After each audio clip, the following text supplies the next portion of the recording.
Adrian Newey has a mess on his hands, and he's not hiding it. In an F1 commission meeting in Bahrain, Newey delivered a bombshell.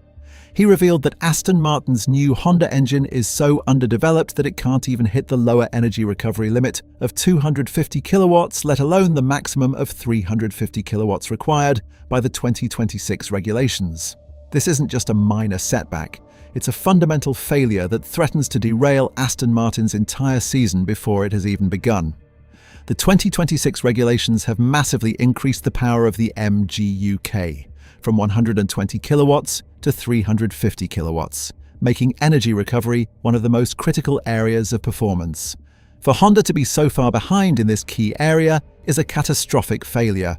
It means the Aston Martin is not only down on power, but it's also likely to be unreliable. The team's preseason testing in Bahrain was a disaster. They completed the fewest laps of any team, were plagued by reliability issues, and were so short on spare parts that they had to call an early end to their final day of testing. Lance Stroll managed just 6 laps on the final day, and Fernando Alonso didn't even make it out on track. The situation is so dire that there are genuine fears within the paddock that Aston Martin may not even be able to meet the 107% rule to qualify for the first race in Australia. This is a far cry from the optimism that surrounded Newey's arrival at Aston Martin last March. He was supposed to be the man to lead them to championship glory, the design genius who would finally unlock the team's potential. Instead, he finds himself in charge of a team that is, by all accounts, in crisis. The hope has been replaced by a grim reality. Aston Martin is expected to be the worst team on the grid in 2026. Even the new Cadillac team has shown more promise in testing. The dream of a Newey-designed, Alonso-driven Aston Martin challenging for wins has been shattered before the first race has even been run. Honda, for their part, have been forced to publicly admit their failures. Shintaro Orihara, Honda's trackside general manager and chief engineer, stated, "Overall, we are not happy with our performance and our reliability at the moment. However, we are all looking for solutions together in Sakura, Milton Keynes, and Silverstone." It's a frank admission of their struggles, but it does little to inspire confidence. The fact that they were so unprepared for testing with a shortage of spare parts and a power unit that is fundamentally flawed suggests a deep-rooted problem within their development program. It's a problem that won't be solved overnight. It's a difficult thing to see a project with so much promise fall apart so spectacularly.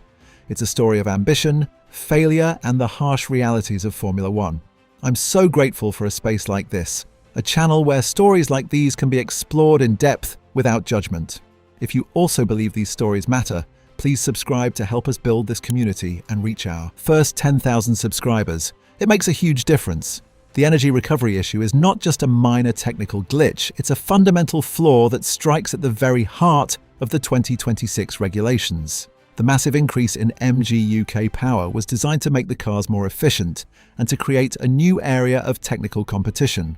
For Honda to have missed the mark so completely is a sign of a deep-seated problem in their design philosophy. It suggests they have either misunderstood the regulations or have been unable to execute their design effectively.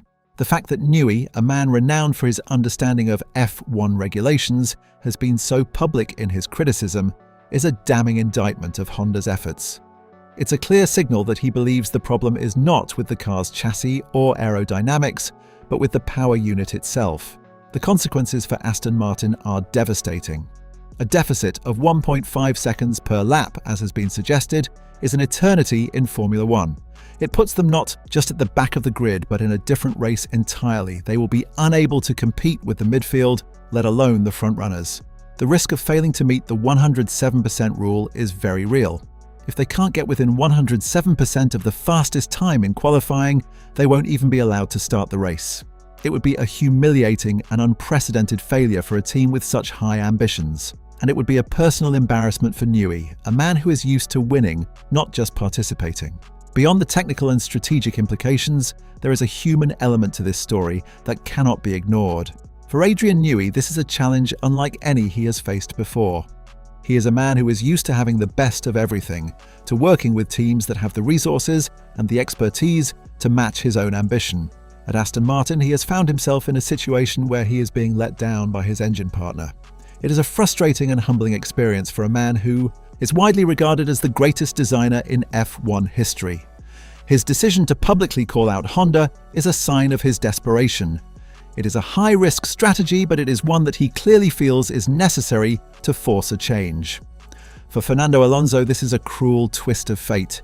He joined Aston Martin with the hope of one last shot at championship glory.